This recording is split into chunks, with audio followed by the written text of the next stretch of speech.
এগৰাকী ছাত্ৰীৰ অশ্লীল ফটো সামাজিক মাধ্যমত আপলোড কৰি বিপদত পৰিছে এজন যুৱক।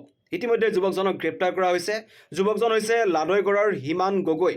এই হিমান গগৈয়ে মেঘালয়ৰ এগৰাকী ছাত্ৰীৰ এখন অশ্লীল ফটো সামাজিক মাধ্যমত আপলোড কৰিছিল, লগতে বিভিন্ন কটু মন্তব্য কৰিছিল আৰু যুৱতীগৰাকীক তেখেতে ভাবুকিও প্ৰদান কৰিছিল। আৰু যুৱতীগৰাকীৰ এজাহাৰৰ ভিত্তিত ইতিমধ্যে যোৰহাটৰ লাডৈগড়ৰ পৰা এইজন হিমান গগৈক গ্ৰেপ্তাৰ কৰা হৈছে লম্পট যুৱকজনক।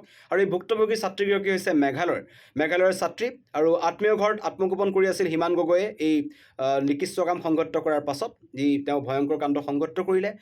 যুৱতীগৰাকীয়ে এখন অশ্লীল ফটো সামাজিক মাধ্যমত আপলোড কৰিছিল। যুৱতীগৰাকীৰ পৰিয়ালে তাৰপিছতেই এখন মেঘালয়ত এজাহাৰ দাখিল কৰিছিল।